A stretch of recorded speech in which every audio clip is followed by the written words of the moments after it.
Good morning everyone. हम पढ़ रहे थे नोइंग और नंबर्स।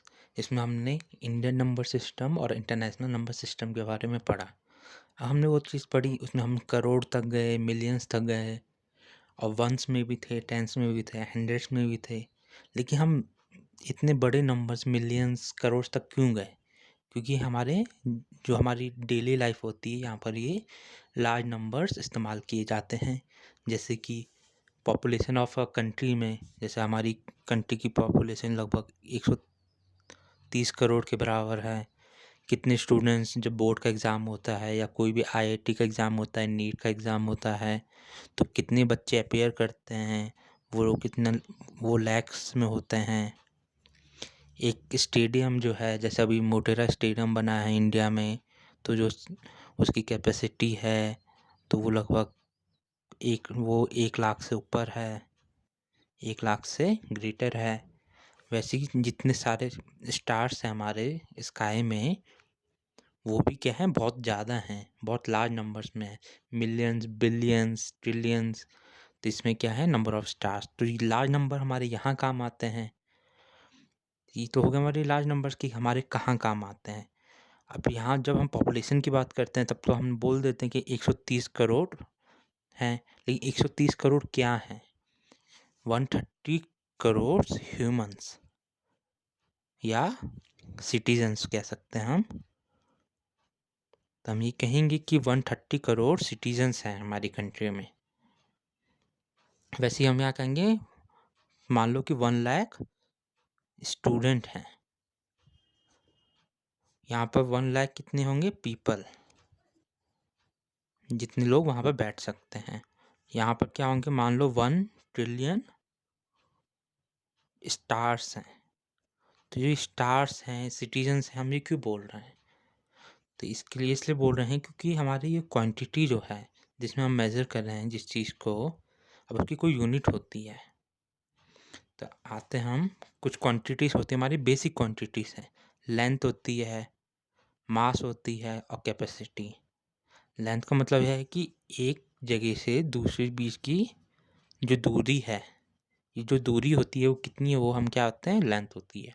मास क्या मतलब वजन, कि एक चीज़ कितनी भारी है या हल्की है, उसके अंदर वजन कितना है, वो क्या हो गया, मास है। कैपेसिटी मतलब एक चीज़ के अंदर कितनी चीज़ें आ सकती हैं। जैसे आपका एक ग्लास होता है, उसके अंदर कितना पानी आ सकता है, वो क्या हो गया, उसकी कैपेसिटी हो जाती है। तो हम इसलिए इस्तेमाल करते हैं, जैसे कि आप एक एग्ज़ाम्पल लेते हैं कि आप एक फल लेने गए हैं, आप केले लेने गए हैं दुकान में।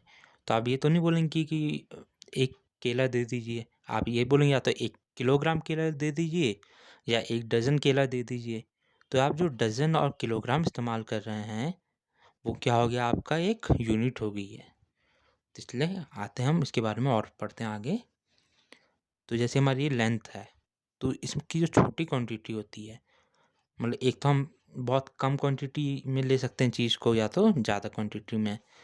अब जैसे कि ए और बी की जो दूरी होगी छोटी होगी, लेकिन आपके घर से रेलवे स्टेशन की दूरी वो तो ज़्यादा है। वैसे इसलिए इसकी जो स्मॉलर यूनिट होती है लेंथ की, वो होती है मिलीमीटर। इसको हम छोटे में लिखते हैं mm। वैसी लेंथ की जो लार्जर यूनिट होती है किलोमीटर, km। वैसे ही जो मास होता है, वजन होता है, उसकी जो स्मॉलर यूनिट होती है मिलीग्राम, और उसकी लार्जर यूनिट होती है किलोग्राम, जिसको हम छोटे में लिख सकते हैं केजी। जो कैपेसिटी होती है, उसकी स्मॉलर यूनिट होती है मिलीलीटर, और लार्जर यूनिट होती है किलोलीटर, जिसको हम KL लिख सकते हैं। इसमें L आप छोटा भी लिख सकते हैं, बड़ा भी लिख सकते हैं। अब इनकी कुछ दूसरी यूनिट्स भी होती हैं, जैसे कि mm मतलब मिलीमीटर, cm मतलब सेंटीमीटर, dm मतलब डेसीमीटर, m मीटर हो गया, dam है डेकामीटर, hm है हेक्टामीटर, km है किलोमीटर। वैसी मास का मिलीग्राम, सेंटीग्राम, डेसीग्राम, ग्राम, डेकाग्राम, हेक्टाग्राम, किलोग्राम। वैसी कैपेसिटी की जो यूनिट्स होती हैं वो हैं मिलीलीटर, सेंटीलीटर, डेसीलीटर, लीटर, डेकालीटर, हेक्टालीटर और किलोलीटर। जैसे मैंने यहाँ पे लिखा है कि यहाँ पे जो सी हो वो सेंटी होगा। तो जो भी हम यहाँ ये होते हैं प्रीफिक्स, ये सारे में इस्तेमाल कर रहे हैं प्रीफिक्स। और जो ये थी हमारी, ये थी यूनिट्स। तो ये हम यूनिट्स के पीछे प्रीफिक्स लगाते हैं तो उनकी जो वैल्यू होती है वो बदल जाती है। जैसे कि मीटर जो है इसकी एक यूनिट है। अब जब मैं मिलीमीटर लगा दूँ छोटी यूनिट होगी। डेसीमीटर लगा सकते हैं, ये सारे क्या हैं इसके प्रीफिक्स जो इसमें हम लगा सकते हैं, इनको एक यूनिट की तरह इस्तेमाल कर सकते हैं। तो जो ये टेबल थी, तो इसमें हम छोटे से बड़े में जा रहे हैं।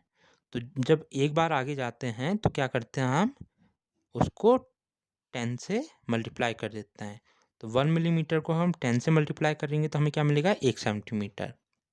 वैसे ही 1 सेंटीग्राम को, मतलब 1 सेंटीग्राम को हम 10 से मल्टीप्लाई करेंगे तो हमें क्या मिल जाएगा, 1 डेसीग्राम मिल जाएगा। वैसे ही 1 डेसीलीटर को अगर हम लीटर में लाना है हमें तो 10 से मल्टीप्लाई करना होगा तो क्या हो जाएगा, 1 लीटर के बराबर। वैसे 1 मीटर को 10 से मल्टीप्लाई करेंगे, 1 मीटर से बड़ी यूनिट क्या है, डेकामीटर। तो 1 मीटर इंटू 10 करेंगे तो क्या मिल जाएगा हमें, 1 डेकामीटर। फिर 1 डेकाग्राम से बड़ा क्या है, हेक्टाग्राम। तो 1 डेकाग्राम को हम 10 से मल्टीप्लाई करेंगे, हमें क्या मिल जाएगा, 1 हेक्टाग्राम। वैसे ही 1 हेक्टालीटर से हमें किलोलीटर में जाना है तो क्या करना है, 10 से मल्टीप्लाई करना है। तो अगर हम छोटी यूनिट से बड़ी यूनिट, तो उसकी जो अगली यूनिट है उसमें जाना है तो हमें क्या करेंगे, 10 से मल्टीप्लाई करते हैं। इसमें याद रखने की ये बात है, कुछ चीज़ें हैं कि हमें याद रखनी चाहिए हमेशा। जैसे कि 1 सेंटीमीटर में कितने मिलीमीटर्स होंगे, 10 मिलीमीटर। तो 1 centimetre equals to 10 millimetre. 1 metre equals to 100 centimetre. 1 kilogram equals to 1000 gram. 1 gram equals to 1000 milligram. और 1 लीटर इक्वल्स टू 1000 मिलीलीटर। तो जैसे कि आपके पास क्वेश्चन करते हैं, जैसे कि आपके पास 14 किलोग्राम के बिस्किट्स हैं, तो ये कितने मिलीग्राम हो गए। तो आपके जो बिस्किट का वजन है वो कितने मिलीग्राम में है। तो हमें क्या करना है, 1 किलोग्राम क्या थी, सबसे बड़ी यूनिट, सबसे बड़ी यूनिट थी, लार्जर यूनिट थी, और मिलीग्राम क्या है, एक स्मॉलर यूनिट है। तो 14 किलोग्राम क्या हो जाएगा, 14 इंटू 1 kg लिख सकते हैं हम, क्योंकि 1 से किसी भी चीज़ को मल्टीप्लाई करते हैं तो वही मिलता है। लेकिन 1 किलोग्राम कितने ग्राम के बराबर था हमारे, 1000 ग्राम के बराबर। तो हमने लिखा सिंस 1 किलोग्राम इक्वल्स टू 1000 ग्राम। अब सिंस की जगह आप इस्तेमाल कर सकते हैं 3 डॉट ऐसे, सिंस की जगह, और देयरफॉर की जगह आप इसका उल्टा कर देना, 3 डॉट ऐसे इस्तेमाल कर सकते हैं। तो therefore 14 kilogram equals to 14 into 1000 gram which equals to 14 into 1000 into 1 gram. 1 gram में कितने मिलीग्राम है, 1000 मिलीग्राम है। इसलिए हम 14 किलोग्राम को क्या लिख सकते हैं, 14 इंटू 1000, और 1 ग्राम की जगह क्या लिख सकते हैं, 1000 मिलीग्राम। इसको जब हम मल्टीप्लाई करते हैं तो ये क्या आ जाएगा हमारा, 1 करोड़ 40 लाख मिलीग्राम।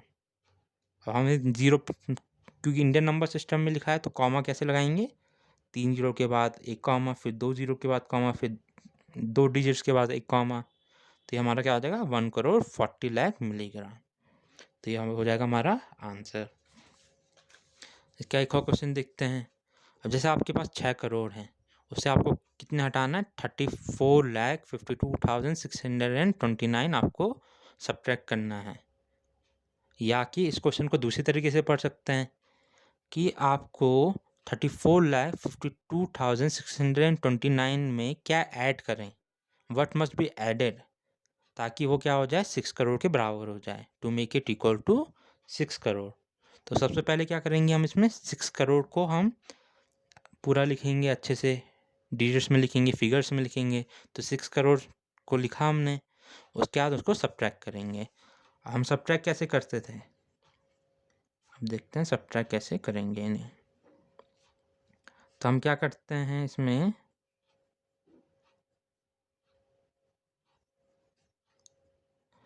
जो वंस का होता है, वंस के नीचे वंस का वैल्यू लिखते हैं। फिर टेंस है, फिर टेंस के नीचे टेंस की वैल्यू, मतलब जो एक नंबर है हमारा और जो दूसरा नंबर है उसका वंस के नीचे आना चाहिए, और टेंस की पोजीशन वाला टेंस की पोजीशन के नीचे। वैसे ही 100 की 100, लाख के नीचे, 10 लाख की 10 लाख के नीचे, फिर हम सब्ट्रैक्ट करते हैं। अब हमें क्या करना है, 0 से सब्ट्रैक्ट करना है क्या, 9 को। तो कैसे करेंगे, अब 0 तो 9 से छोटा है तो हम क्या करते थे, हम यहाँ से इसको क्या करेंगे, हम 5 लिख देंगे और इसका जो 1 है हम यहाँ ऐड करेंगे 10 में, जो हो जाएगा 10। फिर इससे भी हम एक और ले लेंगे तो ये क्या हो जाएगा, 10 बन गया। इसे हमने 9 कर दिया, फिर यहाँ आ जाएगा ये 10 बन जाएगा। फिर इससे भी हमने एक और वैल्यू ले ली, ये 9 बन गया। ये क्या बन गया, 10। इससे भी एक और वैल्यू ले ली, इसको एक घटाया, क्या बन गया, 9। फिर यहाँ भी बन गया 10। फिर इससे भी एक घटाया, ये 9 बन गया।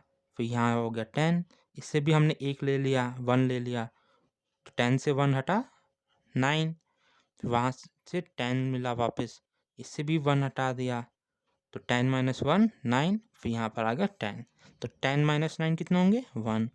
फिर 9 minus 2 7, 9 minus 6 3, 9 minus 2 7, 9 minus 5 4, 9 minus 4 5, 9 minus 3 6, फिर 5। तो ये क्या हो जाएगा, तुम आपका आंसर। तो आंसर क्या आपका, 5,65,47,371।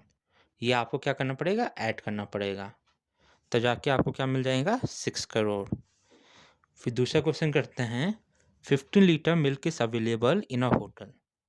If 25 milliliter milk is required to make 1 cup of tea, then how many cups of tea can be made by the milk available in hotel? तो ये क्वेश्चन क्या है पहले समझते हैं। वो कहता है कितने लीटर मिल्क है, मिल्क अवेलेबल लिखेंगे हम, मिल्क अवेलेबल कितना है, 15 लीटर। अब 1 लीटर में कितने मिलीलीटर बताए थे मैंने, 1000 मिलीलीटर, तो टोटल कितना हो गया, 15,000 मिलीलीटर। अब वो कह रहा है कि 1 कप चाय बनाने के लिए 25 मिलीलीटर मिल्क चाहिए रहता है, तो हम लिखेंगे to make 1 cup of tea milk required